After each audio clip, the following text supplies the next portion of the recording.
Pourquoi lire la Bible? La Bible, c'est la parole de Dieu. Si vous voulez connaître quelqu'un, lisez sa biographie, lisez son livre. Eh bien, la Bible, c'est le livre de Dieu. C'est sa parole qu'il nous a laissée. Il a inspiré des hommes pour parler de sa part. Et en lisant la parole, chaque jour, nous découvrons un peu plus le cœur de Dieu, son amour pour nous, le plan qu'il a, comment l'homme est péché. Tout est expliqué, tout est partagé. C'est son cœur qui est déversé dans sa parole pour nous aujourd'hui. La parole de Dieu, c'est la vérité de la première à la dernière page. Certains mettent en doute l'histoire d'Adam et Ève ou le déluge.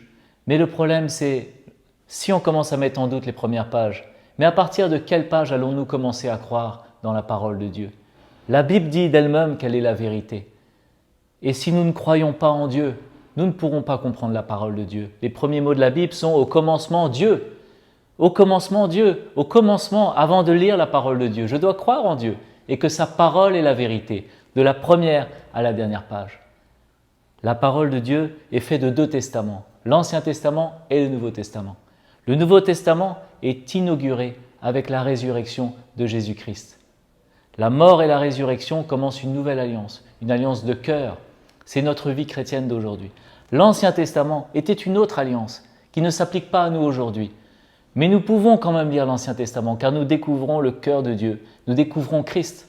Savez-vous que dans l'Ancien Testament, il y a plus de 300 prophéties qui parlaient de Jésus-Christ. Des milliers, des centaines d'années avant, on parlait déjà de Jésus-Christ. Alors lisons le Nouveau Testament et appliquons cela à notre vie. Mais lisons l'Ancien et découvrons Jésus dans ces lignes de l'Ancien Testament. La parole de Dieu, c'est un miracle. C'est plus de 4000 ans d'histoire écrite par 40 auteurs différents. Des gens complètement différents, bergers, rois, esclaves, libres, hommes, femmes, sur des milliers d'années. Mais tous parlent du même Dieu, du même cœur de Dieu, du même plan de Dieu. N'est-ce pas miraculeux? La parole de Dieu se lit avec l'esprit. Souvent la parole de Dieu paraît bien compliquée, mais quand on met ça devant le Seigneur, quand on la lit dans nos moments de prière avec le Seigneur, la parole s'éclaire. La parole s'éclaire par l'esprit. Il nous montre, il nous éclaire dans toute la vérité. Et elle s'éclaire aussi sur notre chemin, car parfois elle a l'air tellement théorique, mais quand on passe par une situation, une épreuve, quand on grandit dans certains aspects de notre vie, paf, la parole de Dieu devient plus réelle. Elle s'éclaircit sur notre chemin. Lisons la parole de Dieu chaque jour. C'est notre pain quotidien. La parole de Dieu, elle est passionnante. Vous aimez la géographie? Vous aimez la culture? Vous aimez l'histoire? Il y a tout ce qu'il faut. Vous aimez la poésie? Il y a les psaumes, il y a les proverbes, il y a Job. Il y a pour tous les styles, pour tous les goûts. Il y a des aventures pour les enfants, il y a de la littérature. Tous les styles sont dedans. Si vous aimez la géographie, la parole de Dieu s'axe autour d'Israël, s'axe autour de tout le bassin méditerranéen. C'est passionnant, c'est intéressant. On y voit les différentes conquêtes, on voit Alexandre le Grand, on voit les Perses, on voit tout, c'est extraordinaire, c'est passionnant. La parole de Dieu a été écrite en grec et en hébreu, et c'est sûr qu'aujourd'hui il y a plusieurs traductions. Mais ce qui fait encore, la parole de Dieu est encore plus intéressante, parce que le grec et l'hébreu est tellement riche, aucune traduction ne peut témoigner de la richesse de chaque mot. Alors on peut la lire dans différentes traductions. En français, on lira dans la Seconde, mais peut-être dans la Semeur ou dans la Parole vivante. Et chaque traduction me donne une lumière supplémentaire sur la parole de Dieu. La parole de Dieu est riche.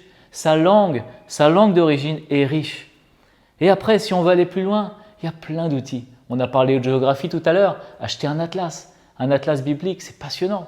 De comprendre comment les choses sont faites, les endroits, les lieux, la typographie des endroits, la géographie, la météo dans ces zones-là, pourquoi il y a la sécheresse, enfin.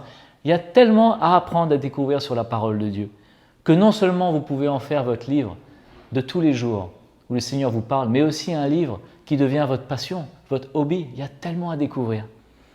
Achetez des parallèles, une concordance, un dictionnaire, des commentaires, des chronologies. Tous ces outils peuvent nous aider à mieux comprendre la parole de Dieu. Cette parole est extraordinaire. Elle est un miracle. Qu'on puisse la voir aujourd'hui, après ces milliers d'années, dans notre main, c'est un miracle. Le Seigneur veut nous parler par sa parole. Il veut qu'on l'aime, comme le proverbe 1 dit, que nous puissions faire de la loi de l'Éternel nos délices. Nous serons comme un arbre planté près d'un courant d'eau. Amen.